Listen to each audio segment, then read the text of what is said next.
Welcome to Sunil Chemistry Zone.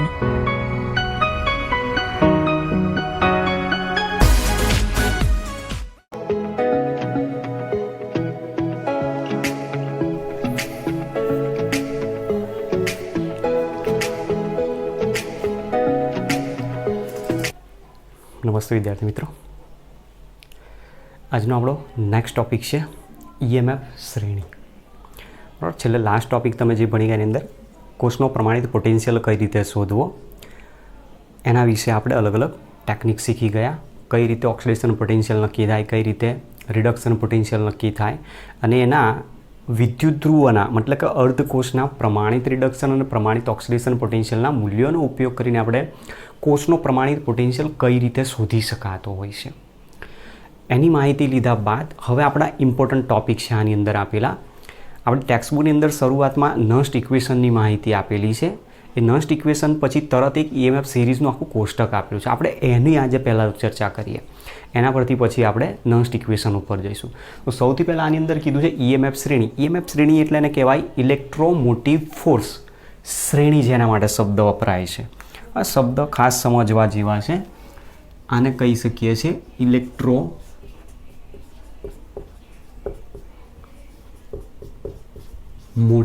Force. Electromotive force જેને આપણે બીજું નામ આપીએ છીએ વિદ્યુત ચાલક બળ. ઇલેક્ટ્રોમોટિવ ફોર્સ શ્રેણી વિશે માહિતી આપેલી છે. તો સૌથી પહેલાં તો આપણે ઈએમએફ કોને કહી શકાય, વિદ્યુત ચાલક બળ કોને કહી શકાય. ઈએમએફને ક્યારેક ક્યારેક કેપિટલમાં પણ દર્શાવવામાં આવે છે, તો ક્યારેક ક્યારેક સ્મોલ લેટરમાં પણ દર્શાવાય છે. તો પહેલું ઈએમએફ એટલે શું? તો ઈએમએફની ડેફિનેશન પહેલાં અહીંયા આપણે સમજવાનો પ્રયત્ન કરીએ કે વિદ્યુત ચાલક બળ અથવા ઇલેક્ટ્રોમોટિવ ફોર્સ કોને કહી શકાય. તો આપણે હાઇડ્રોજન વાયુ વિદ્યુત ધ્રુવની સાપેક્ષમાં કોઈ પણ બીજો જે અનનોન અર્ધકોષ આપેલો છે એનો પોટેન્શિયલ કઈ રીતે શોધી શકાય એના વિશેની માહિતી આપી. એના ઉપરથી આપણે આની વ્યાખ્યા આપવાની. તો વિદ્યુત ચાલક બળ અથવા ઇલેક્ટ્રોમોટિવ ફોર્સ અથવા ઈએમએફ એટલે શું? તો જ્યારે વિદ્યુત કોષનો પોટેન્શિયલ જેને આપણે સામાન્ય રીતે E0 સેલ સ્વરૂપે આપણે દર્શાવેલો છે. જ્યારે વિદ્યુત કોષનો પોટેન્શિયલ હાઇડ્રોજન વાયુ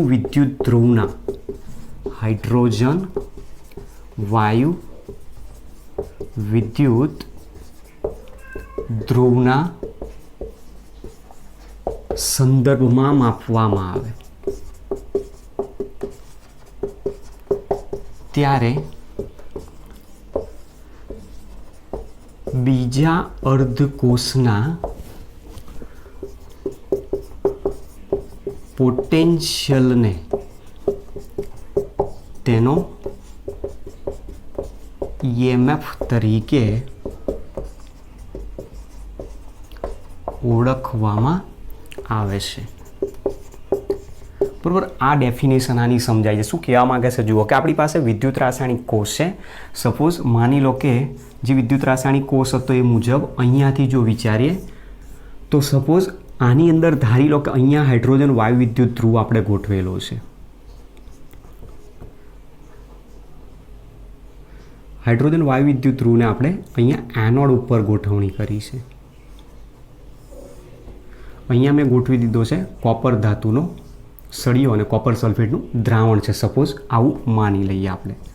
CuSO4નું જલીય દ્રાવણ અને અહીંયા છે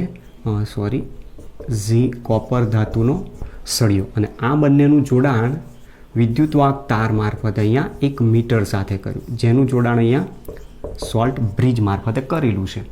તો આપણને આનો તો પોટેન્શિયલ ખબર છે 0.0 વોલ્ટ છે.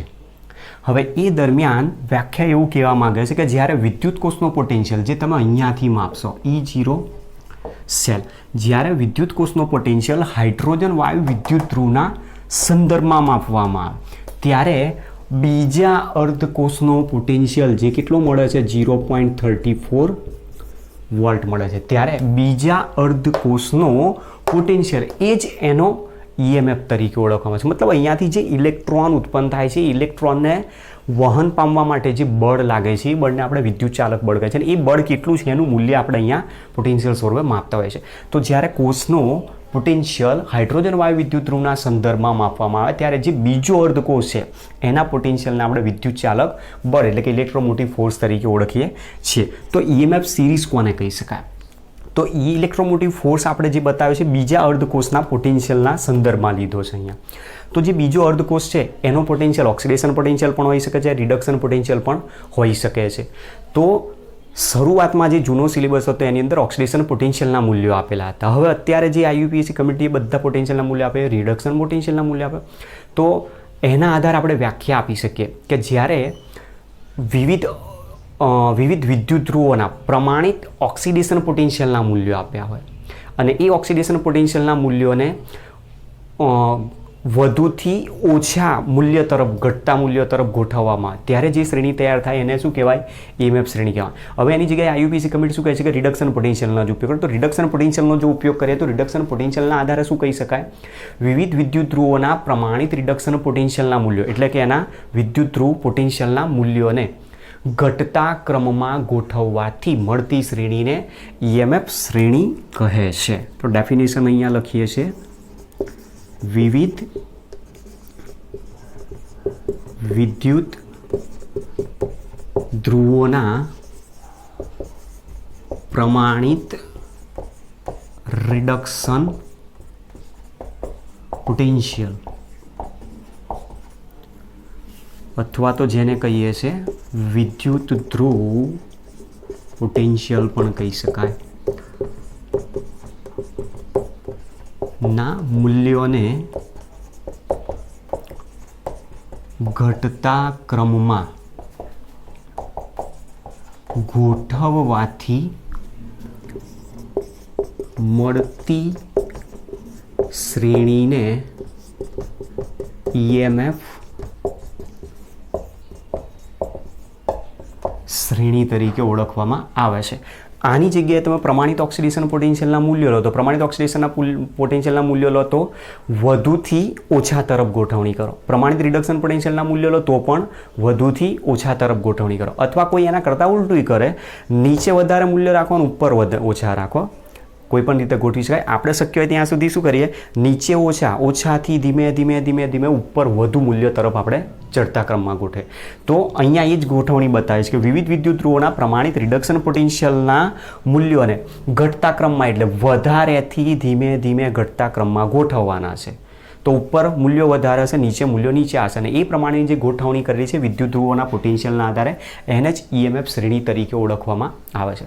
હવે EMF શ્રેણી વિશે તો આપણને માહિતી મળી ગઈ, પણ EMF શ્રેણી પરથી આપણને ક્વેશ્ચનો ઘણા બધા પુષ્કળ પ્રશ્નો પૂછાતા હોય. દર સાલ તમારી કોઈ પણ એક્ઝામમાં આનાથી ક્વેશ્ચન હોય છે, એટલે બહુ જ ઇમ્પોર્ટન્ટ ટોપિક છે આનો. હવે EMF શ્રેણીને આપણે યાદ નથી રાખવાની. એક વસ્તુ પહેલાં માઇન્ડમાં રાખજો, EMF શ્રેણી આપણે યાદ રાખવાની નથી, પણ હા અમુક દાખલાઓ એવા છે કે જ્યાં EMF શ્રેણી ઉપરથી તમારે પોટેન્શિયલના મૂલ્યની જરૂર પડશે. જે ગઈકાલે મેં એક્ઝામ્પલ લીધા એ મુજબ તો પ્રમાણિત રિડક્શન પોટેન્શિયલના મૂલ્યો અમુકના યાદ રાખવા પડશે. એ તમે જેમ જેમ દાખલાઓની પ્રેક્ટિસ કરશો એ પ્રમાણે તમને યાદ રહી જશે. પણ EMF શ્રેણી શા માટે જરૂર પડી, EMF શ્રેણીની ઉપયોગિતા અહીંયા શું છે, આપણે એ વસ્તુ સમજવાની છે. એમાંથી ક્વેશ્ચન કઈ જગ્યાએથી કઈ રીતના પૂછાઈ શકે છે એને આપણે સમજવાનો પ્રયત્ન કરીએ. બરાબર, ત્યાં સુધી આ જે બે ડેફિનેશન્સ આપેલી છે, બે ડેફિનેશન્સ ખાલી તમે નોંધ કરી લો.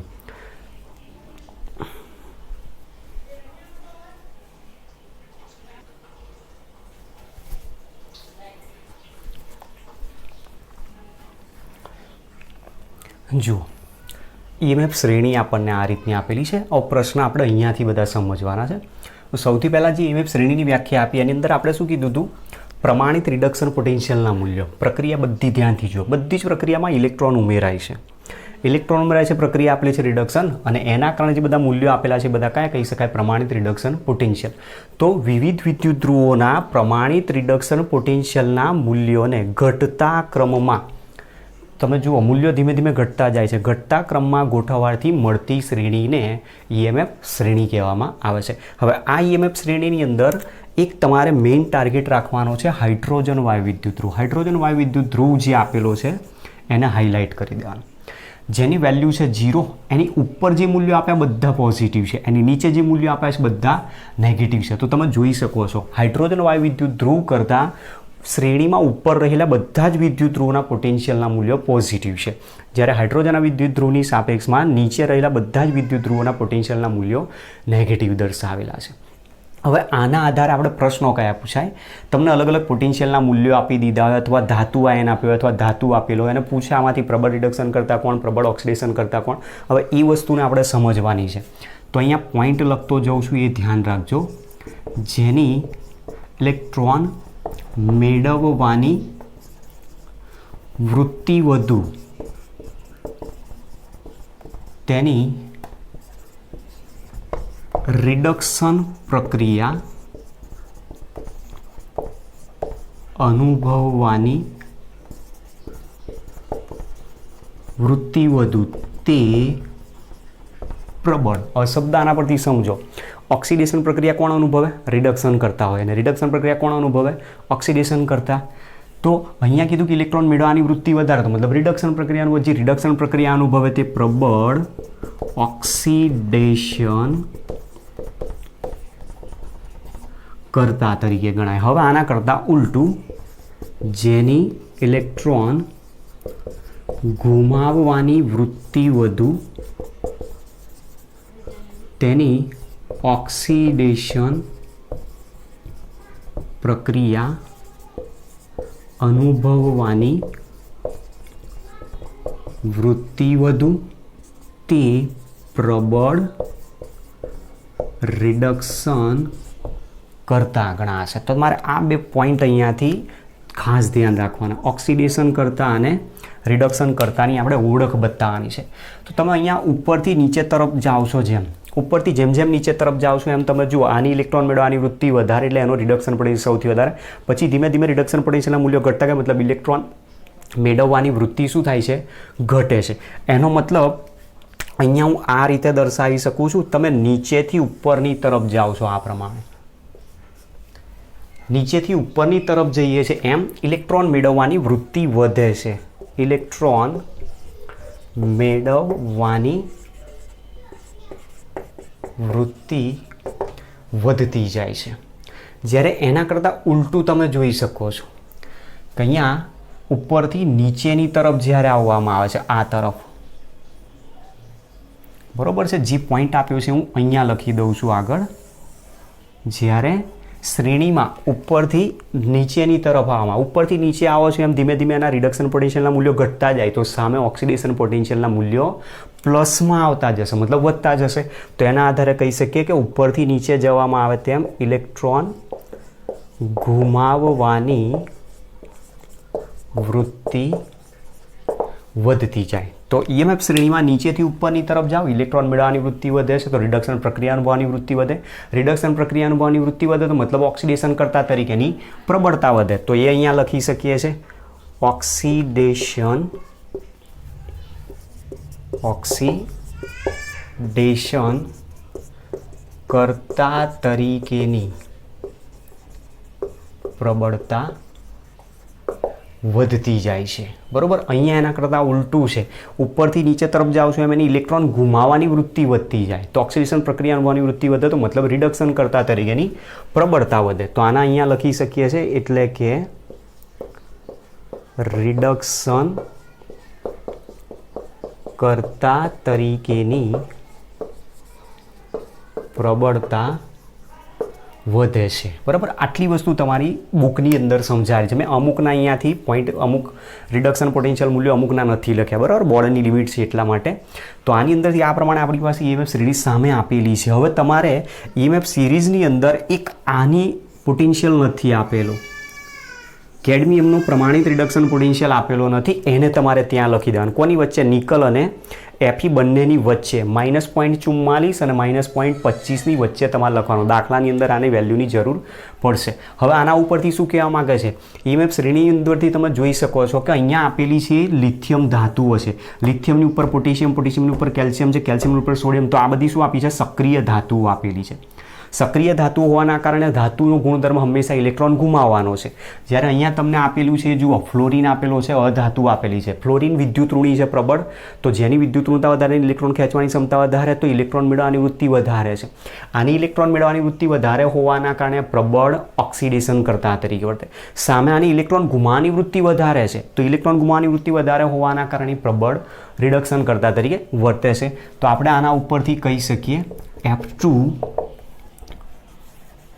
પ્રબળ ઇલેક્ટ્રોન પ્રબળતાથી મેળવે છે, તો રિડક્શન પ્રક્રિયા અનુભવે તો પ્રબળ ઓક્સિડેશન કરતા તરીકે વર્તે.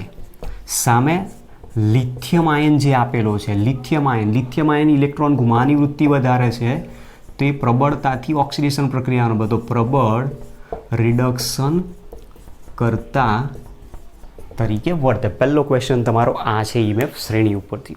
તો EMF શ્રેણી ઉપરથી તમારે પહેલાં અલગ અલગ પોટેન્શિયલના મૂલ્યો તમને આપી દીધા હોય. દાખલા તરીકે કોપરનું મૂલ્ય આપ્યું છે, Feનું મૂલ્ય આપ્યું છે, મેગ્નેશિયમનું આપ્યું છે અને લિથિયમનું આપ્યું, અને એમાં પૂછે આમાંથી ઓક્સિડેશન કરતા અથવા રિડક્શન કરતા તરીકેની પ્રબળતાનો ક્રમ જણાવો. રિડક્શન કરતા તરીકેની પ્રબળતાનો ક્રમ જો માગે તો પ્રશ્ન આપણે ધ્યાન આ રાખવાનું, જેના પ્રમાણિત રિડક્શન પોટેન્શિયલના મૂલ્યો વધુ, એની રિડક્શન પ્રક્રિયા અનુભવવાની વૃત્તિ વધુ, તો એ પ્રબળ ઓક્સિડેશન કરતા કહેવાય. એ પ્રમાણે શ્રેણીમાં મૂલ્યોને તમે ગોઠવી દો અને જે તે વિદ્યુત ધ્રુવોને ત્યાં ગોઠવી દો એટલે ઓટોમેટિક તમને એનો આન્સર પણ મળી શકે છે. હવે EMF શ્રેણી તો આપણને બતાવી દીધી કે EMF શ્રેણી શું છે, પણ EMF શ્રેણીની ઉપયોગિતા શું છે આપણે પહેલાં એ સમજવાનું. તેના માટે તમારે આને ટાર્ગેટ રાખવાનો છે. હાઇડ્રોજન વાયુ વિદ્યુત ધ્રુવના પોટેન્શિયલ કરતાં નીચે જે ધાતુઓ આપેલી છે બધી સક્રિય ધાતુઓ વધારે છે, અને એની ઉપર આપેલી છે બધી ધાતુઓમાં સક્રિયતા ઓછી જોવા મળી શકે છે. તો એની અંદર તમે જુઓ આ પ્રબળ વિદ્યુત ધનમય સક્રિય ધાતુઓ આપેલી છે, સમૂહ નંબર 1 અને સમૂહ નંબર 2ની. ત્યાર પછી ધીમે ધીમે તમે અહીંયા આ તરફ જશો એટલે સંક્રાંતિ શ્રેણીની ધાતુઓ આવી ગઈ. ત્યાર પછી તમે આમ જશો એટલે ધીમે ધીમે અધાતુઓ અને નિષ્ક્રિય ધાતુઓનું પ્રમાણ વધતું જાય. તો EMF શ્રેણી ઉપરથી આપણે આ વસ્તુને સમજવાની છે. એના અલગ અલગ પોઈન્ટ છે, એ પોઈન્ટને આપણે સમજતા જઈએ, બરાબર. ત્યાં સુધી આ પોઈન્ટ તમારા જે લખેલા છે એને નોંધ કરી દો, આને હાઇલાઇટ કરી દો, આની વેલ્યુ એડ કરી દો, અને આ વસ્તુ ચોપડીમાં તમે ધ્યાનથી બરાબર જોઈ લેજો. EMF શ્રેણીમાં ઉપરથી નીચે તરફ જાઓ છો એમ પ્રબળ રિડક્શન કરતાં ઓક્સિડેશન કરતાં તરીકેની પ્રબળતા કઈ રીતે આવે છે, તો EMF સિરીઝની અંદર ઉપરથી નીચે તરફ જતાં રિડક્શન પોટેન્શિયલના મૂલ્યો ઘટતા જાય છે. રિડક્શન પોટેન્શિયલના મૂલ્યો વધારે હોય એ પ્રબળ રિડક્શન પ્રક્રિયા અનુભવે તો એ પ્રબળ ઓક્સિડેશન કરતાં કહેવાય. રિડક્શન પોટેન્શિયલના મૂલ્યો જેના વધારે હોય રિડક્શન પોટેન્શિયલના મૂલ્યો જેના એકદમ ઓછા હોય તે ઓછી રિડક્શન પ્રક્રિયા અને પ્રબળ ઓક્સિડેશન પ્રક્રિયા અનુભવે તો એ પ્રબળ રિડક્શન કરતા તરીકે વર્તે છે એવું આપણે કહી શકીએ. જોઈએ આની અંદર પોઈન્ટ કયા છે EMF સિરીઝના ઉપયોગિતાના. ત્યાં સુધી આને પોઈન્ટ નોંધી દો.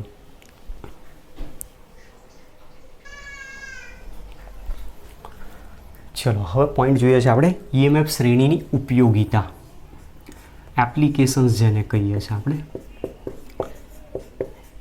તો EMF શ્રેણી તમારી સામે હતી. હાઇડ્રોજન વાયુ વિદ્યુત ધ્રુવની સાપેક્ષમાં જેના પ્રમાણિત રિડક્શન પોટેન્શિયલના મૂલ્યો ઋણ મળે છે તે પ્રબળ રિડક્શન કરતા તરીકે વર્તે.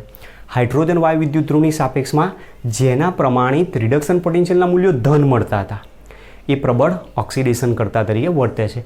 હવે આની ઉપયોગિતા શું છે તો ધ્યાનથી સમજતા જજો.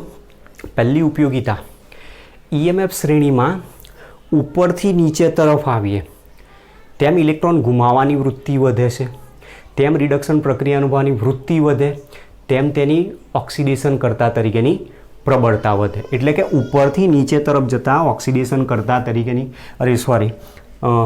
EMF શ્રેણીમાં ઉપરથી નીચે તરફ જઈએ તેમ તેની ઇલેક્ટ્રોન ગુમાવવાની વૃત્તિ વધે છે. ઉપરથી નીચે તરફ જાય કારણ કે ઉપર તો ઇલેક્ટ્રોન મેળવવાની વૃત્તિ વધે છે.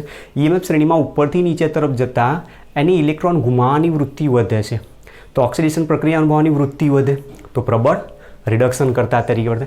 એના કરતાં ઉલટું EMF શ્રેણીમાં નીચેથી ઉપરની તરફ જતાં ઇલેક્ટ્રોન મેળવવાની વૃત્તિ વધે છે, રિડક્શન પ્રક્રિયા અનુભવવાની પ્રબળતા વધે, તો મતલબ ઓક્સિડેશન કરતા તરીકેની પ્રબળતા વધે છે. તો પહેલા બે પોઈન્ટ એના એ સમજાવવાના છે. તો પહેલો પોઈન્ટ છે આની અંદર EMF શ્રેણીમાં ઉપરથી નીચે તરફ જતા રિડક્શન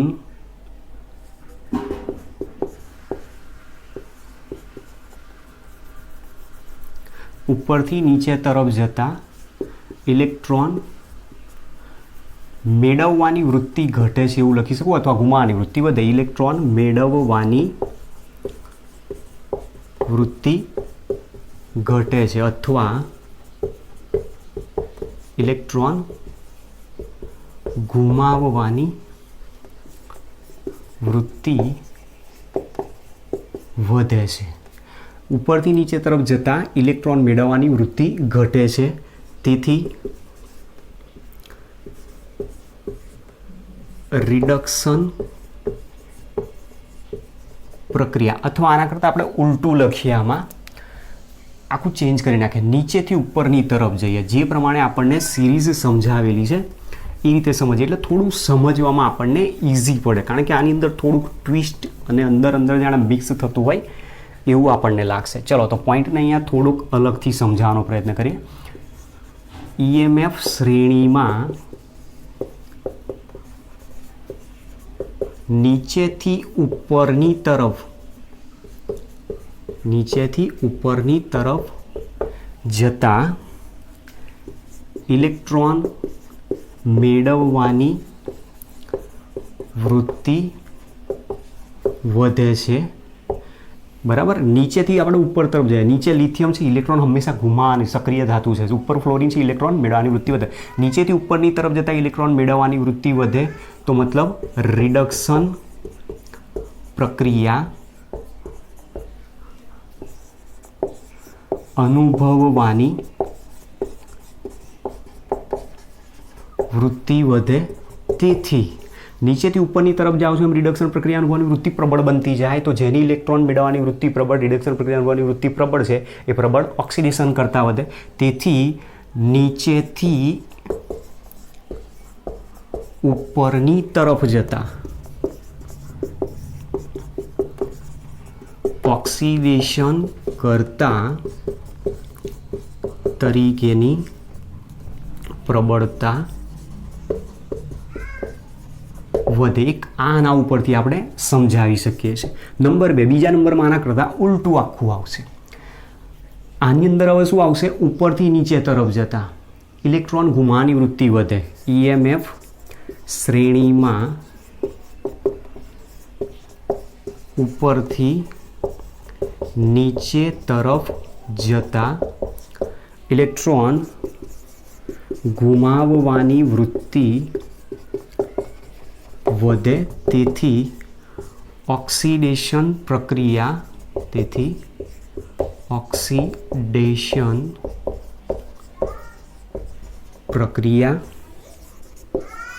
અનુભવવાની વૃત્તિ વધે. તેથી ઓક્સિડેશન પ્રક્રિયા અનુભવવાની વૃત્તિ પ્રબળ બનતી જાય તો એ પ્રબળ રિડક્શન કરતા કહી શકાય. તેથી રિડક્શન કરતા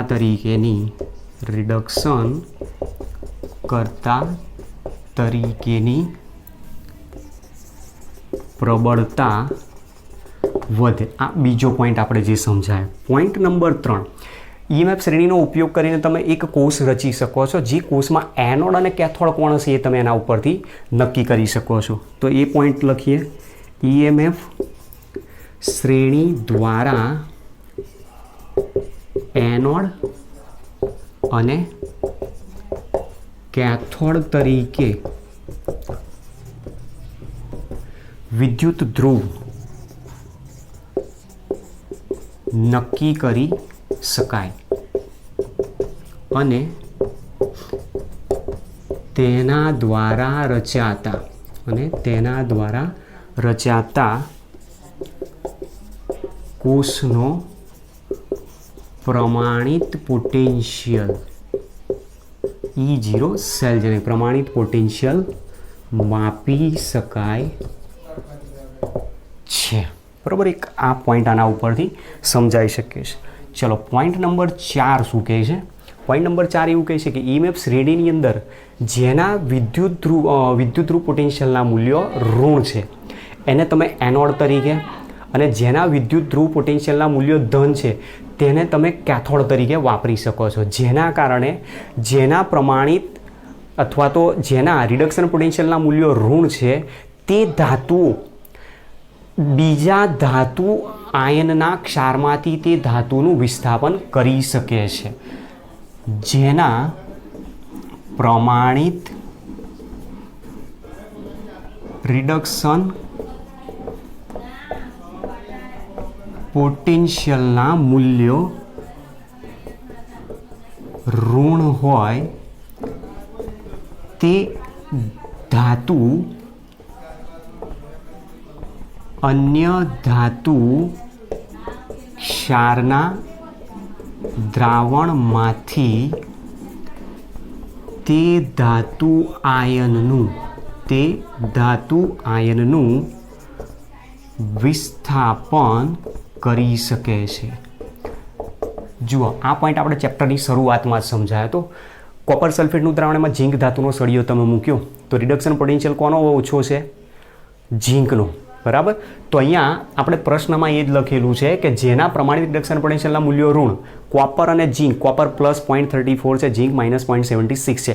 તો જેના પ્રમાણિત રિડક્શન પોટેન્શિયલના મૂલ્યો ઋણ છે તે અન્ય કોઈક ધાતુ ક્ષારના દ્રાવણમાંથી તે ધાતુ આયનનું વિસ્થાપન કરી શકે. તો ત્યાં આપણે એ જ બતાવ્યું તો ઝીંક ધાતુ પોતાનું ઓક્સિડેશન કરીને કોપર સલ્ફેટના દ્રાવણમાંથી કોપર આયનનું કોપરમાં રૂપાંતર કરી શકે. એટલે ઘટના શું કહેવાય? ધાતુ આયનનું વિસ્થાપન કહી શકાય છે. હજુ આના સિવાય પણ બીજા કેટલાક પોઈન્ટ આપણે અહીંયા સમજવાના છે. કયા કયા પોઈન્ટ છે એને સમજતા જઈએ આની અંદર. ચલો, પોઈન્ટ નંબર 5. હવે અહીંયાથી પોઈન્ટને હું થોડા અલગ રીતે હાઇલાઇટ કરીશ, એ તમારે ધ્યાન રાખવાનું છે. શબ્દ છે અહીંયા જેના એસઆરપીના મૂલ્યો, બરાબર. એસઆરપી એટલે શું કહેવાય? સ્ટાન્ડર્ડ રિડક્શન પોટેન્શિયલ, પ્રમાણિત રિડક્શન પોટેન્શિયલની વાત કરેલી છે આપણને. પ્રમાણિત રિડક્શન પોટેન્શિયલ એટલે સ્ટાન્ડર્ડ રિડક્શન પોટેન્શિયલ એસઆરપી કહી શકાય. જેના એસઆરપીના મૂલ્યો વધુ ઋણ હોય તે ધાતુઓ પ્રબળ વિદ્યુત ધનમય હોય છે. બરાબર. પ્રબળ વિદ્યુત ધનમય ધાતુઓ તરીકે વર્તે છે એવું આપણે કહી શકીએ. કઈ રીતે છે તો એ પણ પોઈન્ટ આઉટ કરીએ. જુઓ, જો સ્ટાન્ડર્ડ રિડક્શન પોટેન્શિયલના મૂલ્યો લેસોર ઇક્વલ ટુ -2.0 મતલબ -2.0 થી નીચે જેના મૂલ્યો નીચેની ધાતુઓની વાત કરે હોય તે પ્રબળ વિદ્યુત ધનમય ધાતુ તરીકે વર્તે. દાખલા તરીકે સમૂહ 1 અને સમૂહ નંબર 2 ની ધાતુઓ, આલ્કલી અને આલ્કલાઇન અર્ધ ધાતુઓ. બીજા પોઈન્ટ, એસઆરપીના મૂલ્યો, જો એસઆરપીના મૂલ્યો 0 થી -2.0 વચ્ચે હોય તે ધાતુ મધ્યમ વિદ્યુત ધનમય તરીકે વર્તે. મતલબ કે આની ઇલેક્ટ્રોન ઘુમાવાની વૃત્તિ ઓછી, આની ઇલેક્ટ્રોન ઘુમાવાની વૃત્તિ વધારે કહી શકાય. ત્રીજો પોઈન્ટ કે જો એસઆરપીના મૂલ્યો >0 હોય તો તે ધાતુઓ નિર્બળ વિદ્યુત ધનમય તરીકે વર્તે છે. બરાબર. તો તમે સ્ટાન્ડર્ડ રિડક્શન પોટેન્શિયલના મૂલ્યો તમને આપેલા એના ઉપરથી જો કોઈક આવો એમસીક્યુ પૂછી નાખે તો તમે એના ઉપરથી આ જવાબ શોધી શકો છો. ચલો, હવે નેક્સ્ટ પોઈન્ટ આના ઉપર લખવાનો પ્રયત્ન કરીએ આનાથી આગળ. હવે અહીંયા પ્રમાણિત રિડક્શન પોટેન્શિયલના મૂલ્યોને આપણે નેગેટિવ તો બતાવતા ગયા, જેના મૂલ્યો ઓછા છે એના આધારે. જેના ઉપરથી આપણે એક પોઈન્ટ હવે કહી શકીએ, ધાતુની સક્રિયતા. જે ધાતુની સક્રિયતા વધારે હોય એની ઇલેક્ટ્રોન ઘુમાવવાની વૃત્તિ વધારે હોય, ઇલેક્ટ્રોન મેળવવાની વૃત્તિ ઓછી હોય. તો એના આધારે આપણે કહી શકીએ કે જે ધાતુઓની ઇલેક્ટ્રોન ઘુમાવવાની વૃત્તિ વધારે એના ઓક્સિડેશન પોટેન્શિયલ વધારે હોય, રિડક્શન પોટેન્શિયલના મૂલ્યો એના ઓછા હોય. તો મતલબ જેના આધારે આપણે ધાતુની સક્રિયતાનો પોઈન્ટ સમજાવી શકીએ છીએ. ચલો તો એ પોઈન્ટ પણ અહીંયા જોતા જઈએ. જેના પોઈન્ટ નંબર 6 આવશે આગળ, જેના એસઆરપીના મૂલ્યો નીચા હોય તે સક્રિય ધાતુઓ તરીકે વર્તે. બરાબર. હવે આ 3 પોઈન્ટ ઉપરથી જ આને સમજાવીએ છે. કઈ રીતે છે તો જુઓ. પ્રબળ વિદ્યુત ધનમય ધાતુઓ.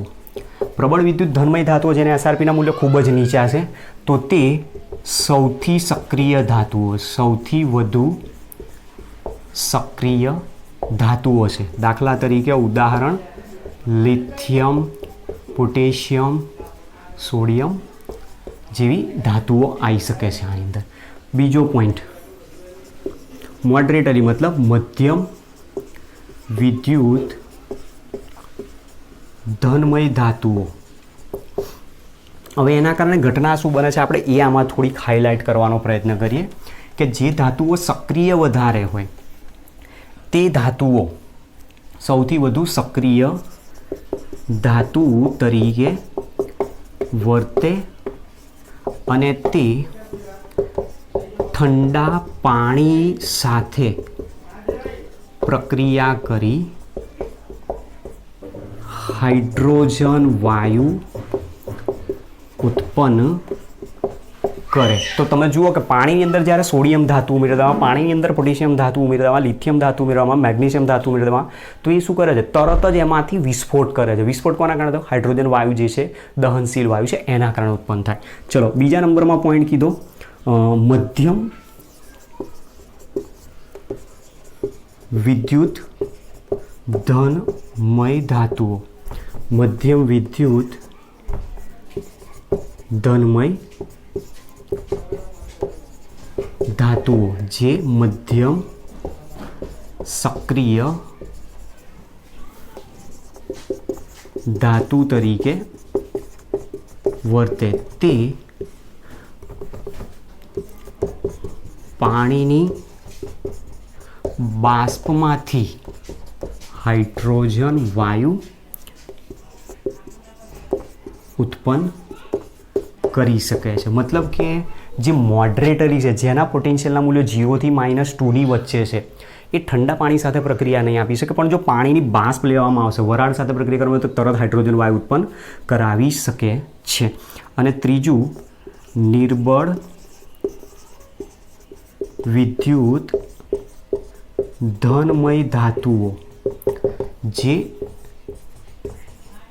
નિર્બળ સક્રિય ધાતુ તરીકે વર્તે. નિર્બળ સક્રિય ધાતુઓ તરીકે વર્તે. તે પાણી સાથે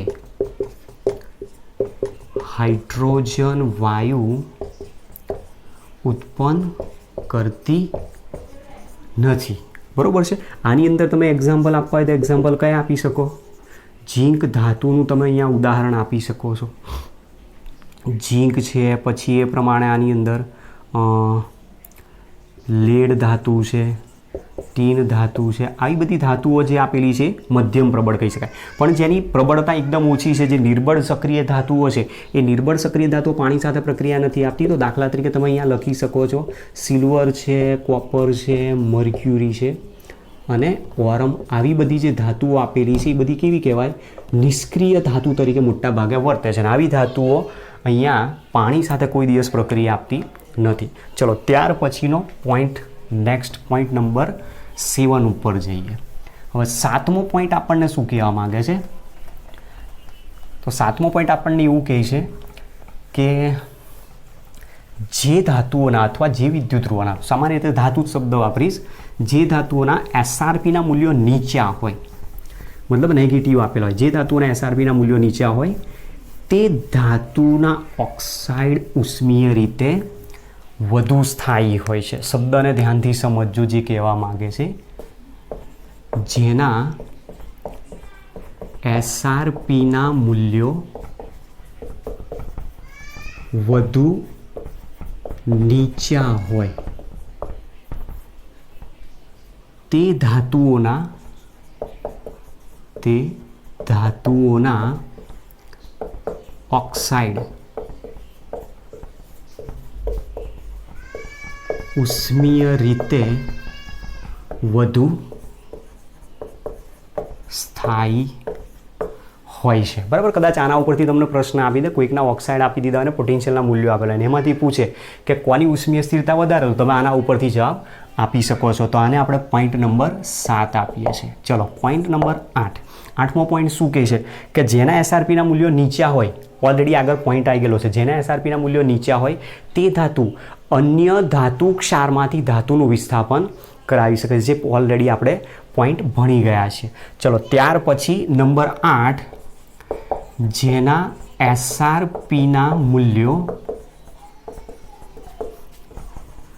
વધુ હોય તે કેટાયન, મતલબ ધાતુ આયન, ધન આયન જેને કહે, તે કેટાયન કેથોડ ઉપર